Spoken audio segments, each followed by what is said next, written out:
So Naza Shelley, founder and CEO of CarpeDM. What is CarpeDM? CarpeDM is a dating service and matchmaking service designed for singles interested in dating professional Black women. So that's not usually where you expect Black founders to be. Usually we're starting hair care products or we're starting some food products or maybe like we're trying to build some little tinker tech. So where did this idea come from to have a dating site? They say what necessity is the mother of invention. Okay. All right. So just being single, working, living in D.C., I was trying all the apps, trying to find love, trying to find my person, and just struggling. And I didn't think that apps were actually built to help me succeed. And so when I was looking for a service or anything, at that point, I was an attorney making six figures. All right. And I was like, I could put a little bit of money behind First of all, this. you should have needed a service. Come on. You were an attorney making six figures. I know. It shouldn't be that hard, but you right? gotta leave the office so to find a mate. It's very hard to leave the office, then leave the house. But I feel like I was relatively social. And it wasn't that I couldn't find good dates. It just wasn't the right connections, right? So I kind of felt like dating apps give you access to a lot of people, but the quality isn't what it's designed for, right? Gotcha. So I was like, well, maybe I should try a matchmaking service or do something different. And then getting turned away by those because they don't actually service and have clientele that look like me and that I would want to be connected with. Gotcha. And just being like, so where are Black women supposed to turn? And then talking to my Black female friends, like, what are you guys doing? Struggling just like you, where are you going? Nowhere. Like, I'm giving up on dating. And I'm just like, this shouldn't be this way. Like, we're dope, amazing, beautiful, like so many things that make us desirable. Queens, right? Yes. And so I just thought, well, I could either resolve that there's nothing for us and just be like, all right, well, or make something. And so I say that I'm a founder by like happenstance. Like I kind of stumbled into it, not even knowing like what a tech founder was, not knowing anything about like startup life or venture. I just had an idea. And I was like, well, how do people go about making ideas reality? Yeah. And then one thing I can say about law schools, they say that they don't teach you what to think. They teach you how to think. So that helped. Yeah. So that engineering. Yeah. Yep. So that's really how things got started and how I stumbled into becoming a tech founder. So you entered a market that seems like it's oversaturated. Again, mea culpa, I was like, how are you different? So talk to me about the market and like why. Yeah. Well, when our team sat down and looked at the industry, we're like, okay, so this $9 billion market. That's a lot of money. It's a lot of money. Where's it coming from? And it's actually bifurcated. There's dating apps and then there's matchmaking services, which would be like, your high-end matchmakers to like services like a Talkify or a 3-Day Rule or something like that. Surprisingly, over half of the industry revenue is actually being generated by the matchmaking services. Wow. But everybody talks about the dating apps. Right. So we were like, how do we bring some of that revenue generation, right, from the matchmaking services into our product? And so we thought, let's thread the needle between the two sides of the industry so that we can simultaneously elevate the experience that people have on dating apps while also making matchmaking services more accessible and affordable to other people and bringing the efficacy of matchmaking to a new group of people who's typically not that exposed to the concept, which is Black women in Black America. Specifically. So I love the intentionality of that, right? Of saying, look, I know customers say they're looking for dating apps, right? But what keeps them there is the fact there's matchmaking services and you put them together into what I would say was an empty white space. So when you say $9 billion, I'm making a bet that you're going to make $1 billion. Yeah. Well, I'll take that bet. Okay. When I first met you, I wasn't sure what the difference was between a dating app and a matchmaking service. So what differentiates the two? It really is the concierge service, right? Like people are paying for another person to kind of step in and help them navigate the world of trying to find someone meaningful. So liken it to having a personal trainer, a personal shopper, a chef, right? Like people understand that they need help in these areas of their life. And so they supplement it with help. And that's what a matchmaker does, right? So we call ourselves an introductory service. We introduce you to people that we believe would be a great fit for what it is that you're looking for. We let you guys take it from there. And we power that with an app that makes it convenient and easy for you to do. So before we dive into your journey, if I were to go on the app, although I'm going to say I'm happily married, 18 years, but if I were to go on the app, how would my experience look different than somebody else's app? Yeah, so for one, there's no swiping.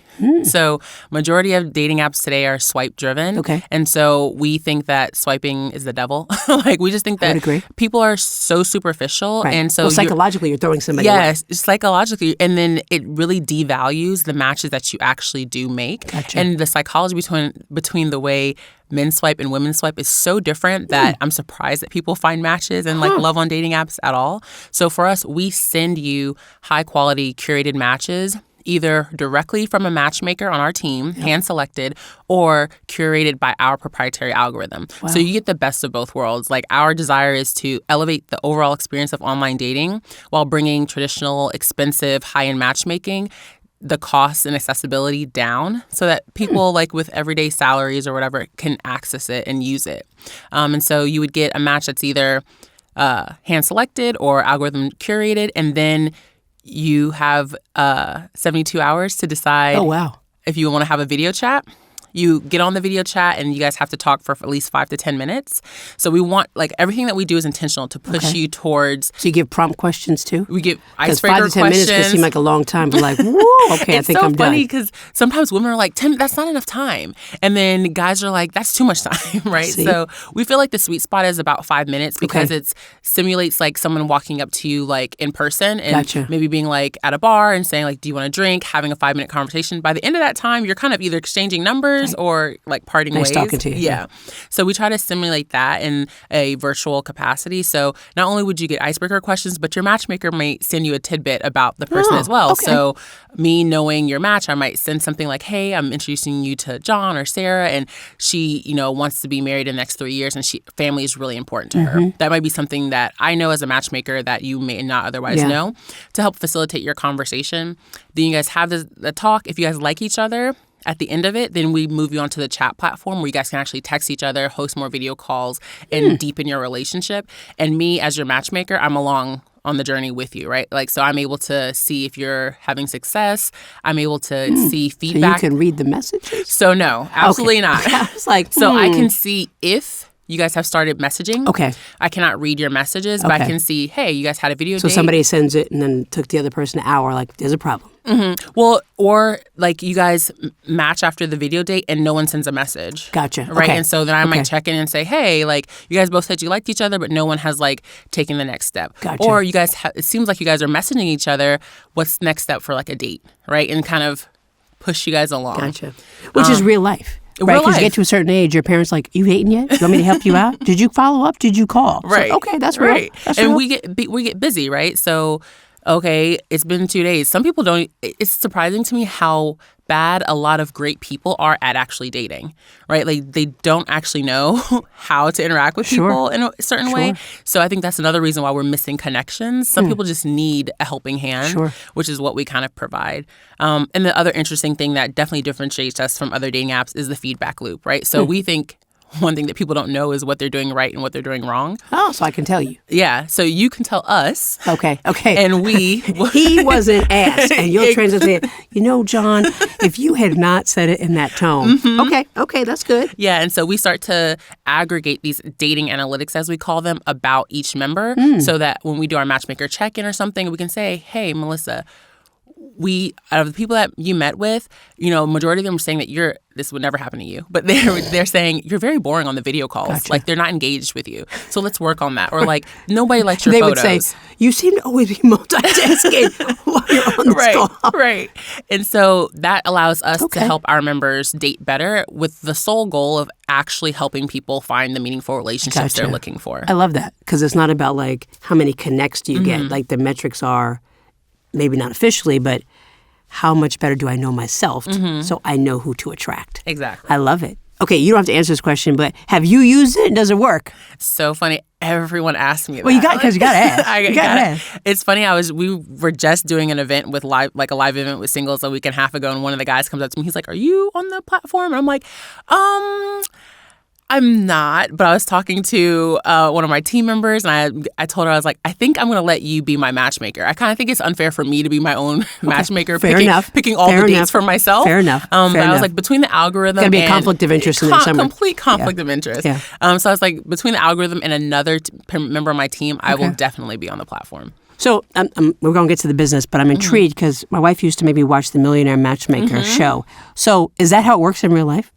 If you have that type of money, absolutely. If you have that millionaire matchmaker type of money, for most people that interact with a typical matchmaker, it's less like high end like that. Gotcha. Like you do interact with them, they find out what you're looking for, what you like, and then they go on the hunt, right, to find someone. But the curation, that's very similar to the role you play as a matchmaker. I like that. Yeah, because what you get on that algorithm, sometimes it's just, if you're having a bad day, you get bad dates. Exactly. Okay. And the good thing is, like, we worked with a Black female psychologist on creating our questionnaire, which feeds our algorithm.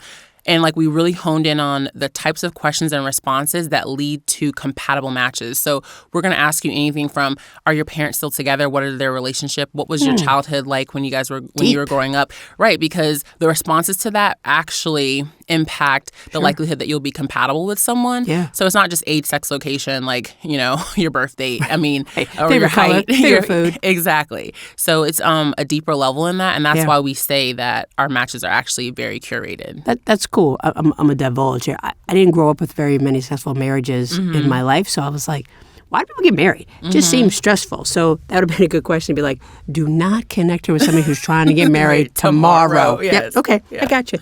So what were you doing before you became a matchmaker? I was an attorney. Oh. Yes, an attorney working for the D.C. government. God bless you. Okay. I know. I actually love my job. Okay. I did. I was a utility regulatory attorney. Wow. And I worked at an agency for the D.C. government called the Public Service Commission. It's a state version of FERC, like the Federal Energy Regulatory Commission. Yeah. And you know what I loved about my job the most is most people there were Black. Like, so my supervisors were Black. Wow. Like the leaders of the commission were Black. And so someone coming from like a primarily white college, I went to UVA, then I went to Howard for law school, and then into the culture swap. Very much a culture swap.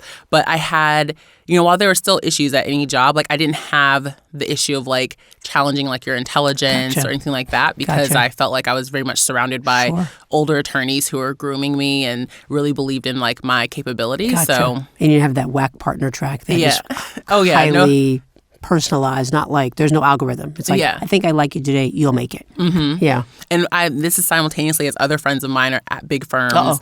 And great for the money, but not necessarily for my ideal of what type of lifestyle I wanted. So when did you decide to leave? That was such a hard decision. So it's like when I decided to leave versus when I actually told them I was going to leave versus when I actually left. There's a recurring theme here. Recurring theme. Yep. So, you know, I decided to leave one morning when I woke up and I was so stressed out. I was having like physical ramifications from the amount of stress that I was under trying to run a startup and trying to work a full-time job. And so I told myself, I was like, I can't do this. Like, I can't do both of these things anymore. Yeah. And we were trying to like fundraise and not having any traction, not having any success. And I was just like, I cannot be 1 foot in, 1 foot out. You know, I was literally taking meetings like in my lunch break or, you know, leaving work in order to like go to pitch investors in the middle of the day. That is a challenge of working for the government because you got to be on the up and up. You can't be trying to sneak stuff. Yeah, absolutely. And this is pre-pandemic. Gotcha. So everything was in person. Like if you wanted to meet an investor, you had to like go where they were. And so it was the winter of 2019. I finally was like, okay, was like, do I have a plan? Like, can I actually leave my job? And, you know, I had some savings. I had a lot of money in my 401k just because I was like a really good saver. Sure. And I was like, well, if I do this, like I can technically take this leap and give myself like 6 months. Like, can I make this work? And first I asked for a sabbatical from my job. I think I was like the first. And the government said... They were like, no. Okay. Because I was like, write that down. Everybody's going to be like, I need a sabbatical. Okay. I think that they regretted that. They regretted telling me no. So I was actually leading the biggest like public engagement case in my commission's history. And so I was like one of the leading attorneys in the commission. And so it kind of was like a big deal. I was like, I'm going to leave. And so they asked me to stay in order to get these like some orders out that they needed. And so I was like, come on, I'll stay till December. I ended up leaving finally the end of January 2020. And I was doing the independent founder thing for 2 months. I was at WeWork and I was like, I'm doing this thing. Like, and then the COVID hit. So. You're like, oh, whoa, wait, can I come back to my job? Is that case still happening? Right. Wow. Yeah. And so what did you say? You were like, oh, shit, I probably shouldn't have done this. Yeah. At the time, we were like, we're going to go to New York. So we had an app in the market. We had a little over 10,000 users. Majority of them were in New York. Awesome. So we were like, maybe we'll have better traction raising capital if we go to where our users are. We'll learn more and we'll raise capital there. So we were going to move to New York, at least for the summer. Okay. And then COVID hit, and it hit New York so hard that I definitely was like, well, we ain't going to New York. Right. And so then I was like, I'm sitting in my apartment. I'm just over leveraged. I have all these expenses, and I was alone. And so I was just like, why am I doing this to myself, And it was cool when I was going out of the house every day. But during COVID, I was literally between, 900 square feet of, going from my couch to my sofa to my table. And so I was just like, you know what? I want to move back home. So at first I was going to rent my condo out and move home. So I called my parents. They live in Woodbridge, Virginia. And I was like, what do you think about me coming home? And I'm so, so blessed that my mom has always been super supportive of me. And she was like, you can come home if you want to come home. Of course. So I didn't, how you don't think it's actually happening until my mom and my aunt are at my house helping me pack my shit up. Wow. Yeah. So did you sell the condo or you kept it? I ended up selling it because it was in the middle of COVID. I was like, I don't know what's going to happen. I don't want to also add being a landlord, you know what I'm saying, to the stress that I already have. Right. So I had made a lot of money off the property. So with that and my 401k, which I liquidated, I was like, I'm out. And I was like, you got a little bit of time now that you can focus on this. So I love it. All in. All in. So if I were to log on, not that I will, but if I were to log on, what would I see different today versus February 2020? So in February 2020, we had a dating app on the market that was not at all like what I described at the beginning of this, right? So we had a video-based dating app that anyone could use, and it was mainly in the market in New York. Okay.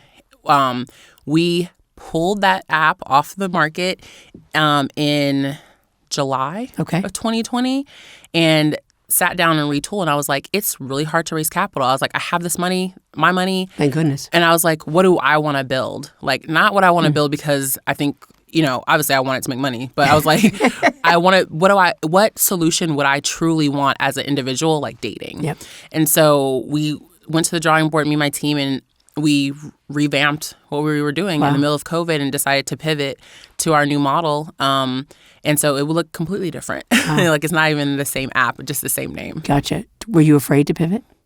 I was. There's some the concept of like sunk costs where you're like, whoa. Time and money? Time and money. You can't get the time back. The money, you're going to get it back, I guarantee you. But the time is hard, yeah. And also the fact that we had more users, right? Like COVID hit and we were growing 20% month over month. So we were getting more and more people onto the platform, but it just didn't feel like it was the right platform for us. And I was like, so yes, I've proven that video chatting is like a way for people to engage, which was kind of like a dumb moment during COVID, but it was what we were running around trying to convince investors of for like a year before that. And so now we were all used to being on video. That was our only means of communication. Yeah, but then it also highlighted that, okay, well, maybe that was just like a feature set, right? It was a different way of video chatting than other apps, but it's really hard to explain that in a marketing campaign, right? Like that's right. The differentiator. So we were like, one, I'm tired of freemium model.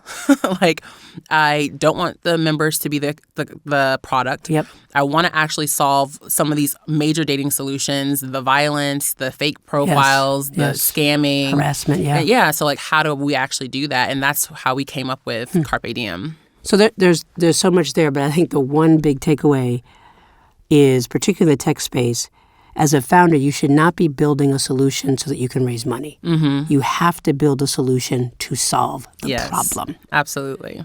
In that, I want to talk about the pricing for a little bit because you said you were done with the freemium models, which I think for a long time, and many of those companies are no longer around, if they get you on the platform, they'll stay. But you've got to make it worthwhile for somebody to stay. And even in your case, lots of dating apps. So talk to me how you decided no freemium, and then how did you get to this pricing model? Yeah. So the no freemium was because we were like, we are going to provide value, right? And so for other dating services where the value to them is just having you on the platform and numbers, so they don't care if your account's fake, they don't care if you're a serial killer, they don't care. Clearly. as long as you're a body on the thing that they can count towards and they can sell advertising based on how many people on their platform, then they're okay. For us, we're like, we don't want to follow that model. We want our model to be value driven, where our members say, I see so much value in what it is that you're providing that I am eager to pay you what you're asking, and I would potentially pay you more, right? And so that was our goal there. Okay. Then how did you get to this pricing? Like how many tiers are there? Because I mean, pricing is a hard thing, right? It's so hard. People say, well, what are they charging? Okay, I'm going to charge more, I'm going to charge less.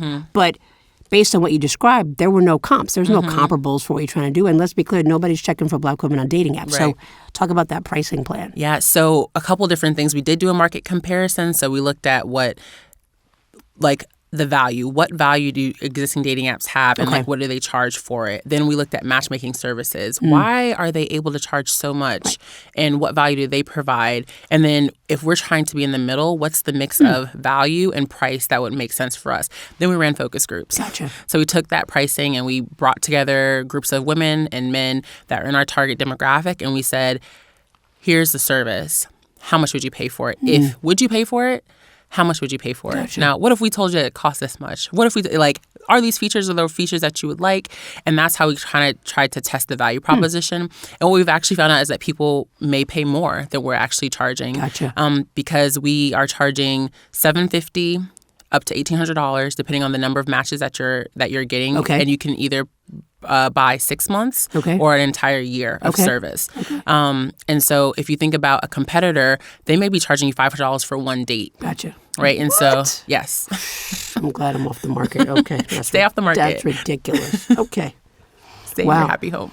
And so it's $750, and then I get X amount of dates for X amount of time. Yes. I mean, it still sounds really cheap because you are, when I think about the opportunity cost, I have so many friends who are saying, like, well, find me somebody. I'm like, I can't find one. I'm certainly like I'm find 30. But the opportunity cost of dating, going places, buying all these clothes, I mean, in reality, that's pretty cheap. That's what we tell people. We're like, those are introductory prices, but absolutely we think, what's the value to you? Like your time, the time that you would otherwise be using swiping on this app. And then we tell people, we're like, the good thing about dating apps is that they're convenient. Yep. The bad thing about dating apps is that they present you so much quantity with no way to filter for quality that you're wasting so much of your time, which to me reduces the convenience factor, right? Absolutely. So for us, it's like, okay, you're going to pay, you're going to interact, but the matches that we send you are going to be quality, and they're going to be people that you want to interact with, right? And so to me, that increases convenience. Absolutely. So that's really what our goal is. When you first started, was it for Black women? It wasn't. It was for anyone. Okay. It wasn't specifically for Black women. And so now, why Black women? What's our competitive advantage? One, founder market fit. I definitely felt like I love that. Yes. I definitely felt like this is the solution that I would want for myself. But then also talking to other Black women, I realized that we have a very particular pain point in the dating industry that's not shared even by Black men, right? And so, what's the pain point? We have lower rates of engagement on dating apps. We're considered less desirable. We get more racist and hyper-sexualized advances on dating apps. We face more violence from people that we meet on dating apps. I don't know if anybody heard of the shopping cart killer that was just putting Black women's bodies in shopping carts. And that's just one story, right? So what we see in real life just kind of explodes on these platforms without any mediation. Exactly. Yeah, okay. And then we're under leveraged. Yeah. We're dope. We got money. You know what I'm saying? Like, we're spending it in other places, but nothing was created for us to kind of leverage like what we could bring to the table by solving our problem.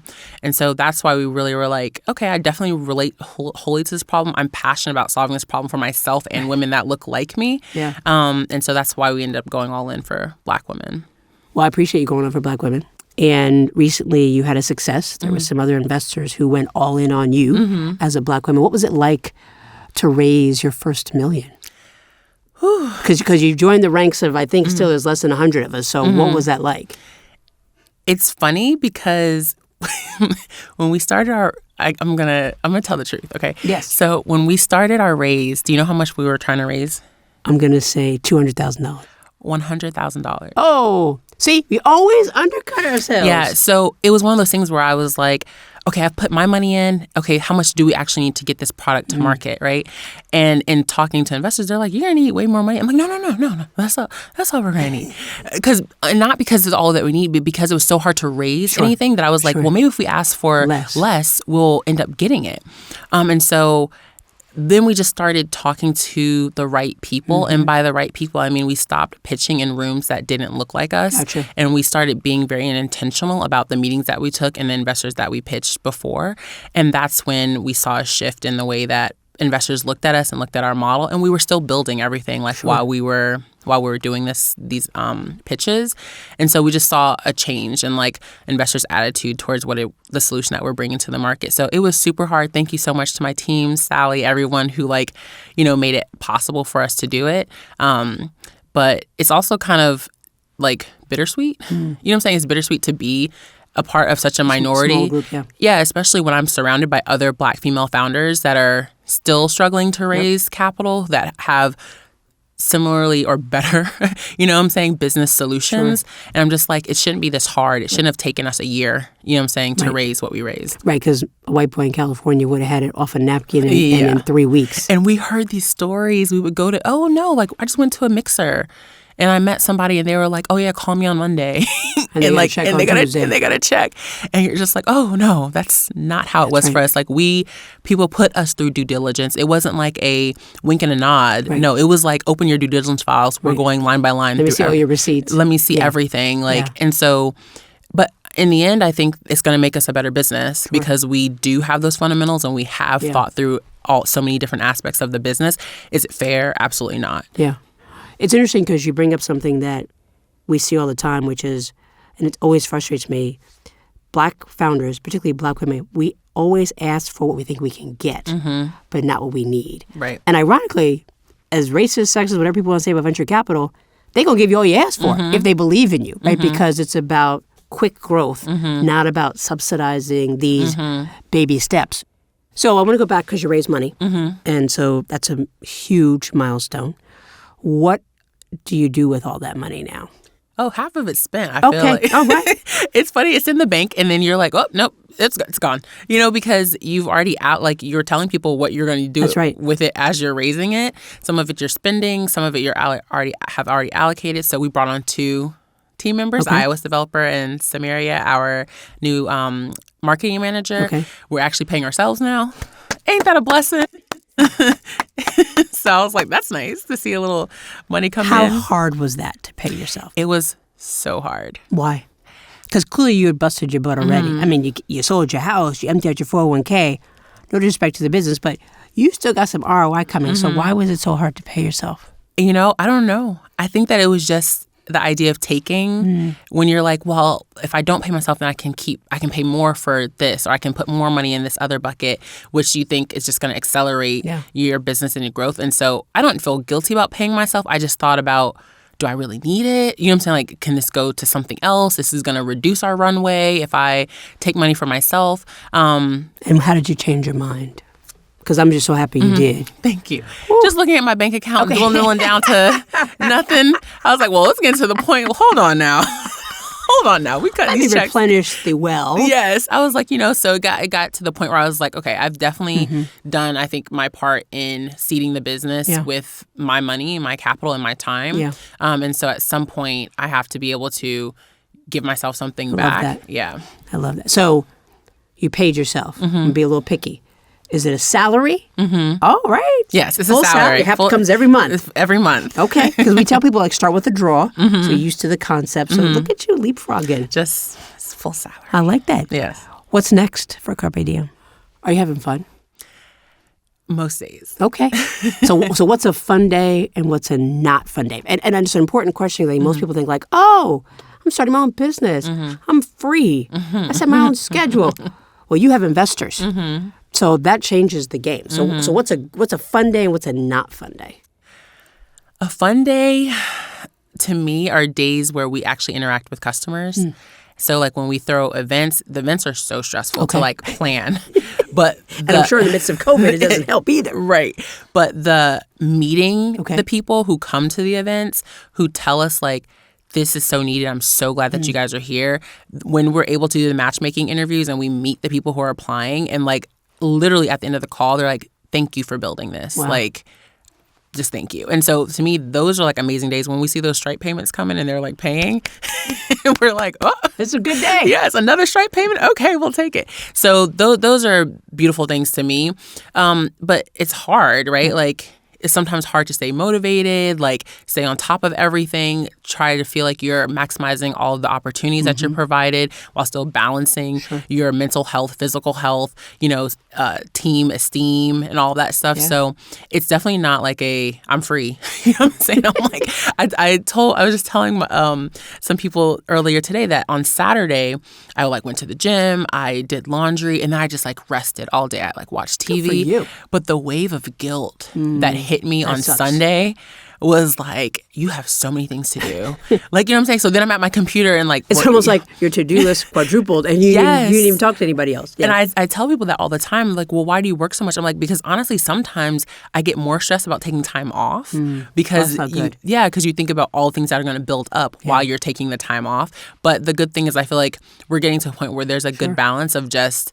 It's okay. Yeah. Like, whatever you put down on Friday, we'll still be there on Monday. Right. And that's true. And people will understand. They'll be waiting for you. Yeah. And if not, I'll say, 5 days ago, this email was sent to you. Yes. Feel free to respond right now. Mm-hmm. So our goals in this quarter, like I said, are twofold: customer satisfaction and generating revenue. Staying focused. Staying very, very focused. And so we're in the DMV only to start, like hyper-local, hyper-focused. Why? Well, a couple of things. People like to date hyper-local, so people typically want to date someone that's nearby to them. And then also it helps us solidify everything. We call it like foundation, right? Like we know that the tech is working right. We know that the marketing is working right. We know that the team is right. We know that the pricing is right. And then we limit the exposure of that to the DMV area while we get everything right and we prepare stuff to scale. Okay. So then once we know that we have kind of like the blueprint here, we can replicate that. And the beautiful thing is we have people applying from all over. I'm sure. We had someone apply from London the other day, and I was like trying to troubleshoot with her why she wasn't getting a verification code text message. And I was like, wait a minute. I was like, what's your phone number? Right. And I was like, girl. We're not there yet. We're coming, though. We're coming. We're absolutely coming, but we're not there yet. But what is the next location? Likely Atlanta. Okay. But we're watching. And if you're single and listening to this and you want to influence the decision, you can go right onto our website. Oh, I like them. Write that down. And enter your city. We have, dating, coming to a city near you, and you just enter what city that you're in. Oh, wow. And so we're collecting so we know like where people are expressing interest. What are you most proud of on this journey? I think my ability to push through fear. How hard was that? It's hard. It's hard to go from living very comfortably. I like worked my ass off to become an attorney and get to like where I was, so. And you were chilling downtown D.C. Yeah. I was all the way out to Woodbridge, Virginia. And I was going on 3 or 4 trips a year, vacation, so I think that is one of those things that I'm always like, why not me? Right. Like people are building the lives that they want. And I want to do that for myself. So I think that I'm very proud of. And then also, I'm very proud of my family. Like, I have a great, I think this all the time. Like, I don't know how people do it with so much less, And people can talk about being an underserved founder, being a woman of color. All those things are true. But I have a great support system. And I think about it, I'm like, if my parents didn't have a house and a basement that I could crash in, then what would I have done? Home work office space in the basement. Yes. Office space, bedroom, And so I understand why it's a hard leap for a lot of people to make. So I'm super grateful. And they're so proud of me. And they like big me up all the time, That's huge. And so for me, I'm like, it could be a different story if you have a different support system or no support system. Sure. For a long time, Mom kept saying, what is an entrepreneur? And how you going to pay your rent? So clearly you had that safety. What did your parents do that allows you to even think entrepreneurship was possible? Yeah, so I'm a military kid. My mom was in the Army for 22 years. Wow. And so she's, I could say, like a jack of all trades herself, or I should say a Jill of all trades. And so we grew up, we didn't have a lot. Okay. You know, she came from very humble beginnings, but just seeing her perseverance and the way that she was able to advance her career. So now she's the former CIO of FEMA. She was the first Black female CIO of FEMA. She just retired from that. Okay. And now I believe she's at SAIC, but let me not lie. Okay. And so she had a company with my stepfather called, what was it called? I'm like forgetting the name, but they sold it. Wow. They sold it. And Mama. Sanitronics, that's what it's called. She was ahead of her time. Yeah, she was ahead of her time. So they had a cleaning company that did government contracts. They had the Reagan building was their contract that they cleaned. And so they sold it. And so I think that had a good model for like entrepreneurship and kind of taking leaps to get what you want out of life. So yeah, that's their background. So they had an exit strategy. What's your exit strategy? Multifold, I think. There's a lot of options that come out, right? Like you always, in the dating industry, exit strategy is typically an exit, an acquisition, or a sale. There's always like growing, like growing the company, having it become a unicorn business or something like that. Sure. And so going public, right? And so those are the two kind of paths I really see for myself. Eventually, I want to do what you're doing, like investing, mentoring, giving back to the community, helping other founders not make the same mistakes that I made along the way, and advance how quickly they're able to go from, what's a startup to like I sold my startup. Right. Yeah. Right. And it's happening faster and faster. What's the hardest lesson you've learned? The hardest lesson that I've learned? That's a great question. It's probably a mix of I'm not always right. Oh, please. I'm not always right. And, the most valuable thing is time. Yeah. So how are you managing your time? Because I heard you do some exercise and you relax, and then you probably went into overdrive feeling guilty. So how are you making time for yourself? I try to prioritize like making sure I can get to the gym, making sure I can get to like a Pilates class or walk my neighborhood, making sure I try to get some sleep and some decent food. And then just quality time with people that I love, like to me is like the best thing. So hanging out with my brother, my sister, my mom, my family is what I really like to do in my free time. I'm still really good friends with friends from high school. Like me and my girlfriend from high school. So you're just naturally in the relationship business. Yeah. Naturally. I always tell people, I'm like, I am for a good reason. I'm very passionate about connecting people and remaining connected with people. From, when I was in college, I lived in Spain for a year. Then I moved to China after law school for a year. And so to me, I'm always like, if I'm able to expand my horizons and also expand my networks and bring people together, that's like a beautiful thing. Yeah. I remember when I first saw you and I listened to this business, clearly I was not your target market. And I was like, who the hell going to sign up for it? Like, do we need another dating app? I know I was not the only person. So what would you say to people like me now who are like, I don't get it. We don't need another dating app. I would say that... Screw you, we got our money. But what else would you say? We do need another dating app, right? And so I firmly believe that the dating industry is saturated with a lot of apps that do the exact same thing, right? And so in the time continuum, right, you have like Match.com, survey-based resume apps. Then you go to like gamification, which I still think that we're in a gamification era, and moving into more relationship-minded dating. And apps like Tinder and all those were great for the time that they were because they help normalize online dating as a way for people to meet. Very true. But it's time for a shift in the way that people online date if they want the outcome to be meaningful relationships. Those services just do not work, in my opinion. So, yes, there are a lot of dating apps, but we still need new options. Has COVID helped in that? Because the whole world was like, obviously, when you experience that massive level of loss, there's a level of self-introspection. And people are like, I don't need all these belongings. I don't need my job, but I need relationships. So has that, many highly scalable businesses come out of these kind of times. So did that help you all?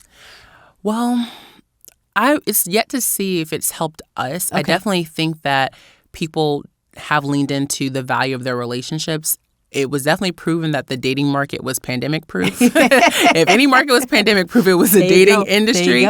Because that and alcohol. Look, people were like, I have to drink and I have to date.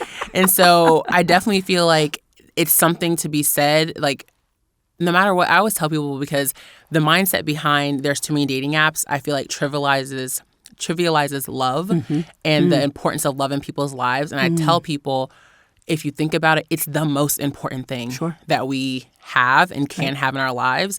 So it's unfortunate that people look at the dating industry that way for various reasons. But I think if you really think about what you should spend your time and energy on, you'll see the value of a service that actually really works. 5 years from now, where do you want to be? Probably in another country, on a beach. Okay. Taking a break from some things, maybe with some scheduled meetings with some people I'm mentoring, like on my calendar. I want to be in the position to rest without guilt. Right. And and I want to be in the position to have given a return to the people who invested in me so early on. No offense. I don't really care that much about the venture capitalists getting their money back. I care, Fair enough. But I don't care the same way that I care about. That's not your motivation. Yeah, it's not my motivation. I really care about my friends who sat through my very first pitch in my parents' living room and gave me $1,000, right? Or like the people who are just like, I have $500, like I'll give, those are the people that I'm like, I really, really want to be able to say like I gave them something back. Yeah, I really appreciate this conversation. I will say I see it now, even though I'm not dating. I see it now, and it may sound very Oprah-esque, but I think the way you described it, that in this world of entrepreneurship that is so transactional, the importance of relationships often gets overlooked. And so I don't know where you're going after that exit, but you could do a whole app for like entrepreneurs trying to find meaningful relationships because too often we don't get them at all. That's so true. It's all, at the end of the day, it's all about connecting people. Yeah, I love it. Well, thank you for connecting today. Thank you so much for having me on. This has been beyond a pleasure for me. Look, I have to eat crow. It's a great idea. It's a great idea. Thank you. Thank you.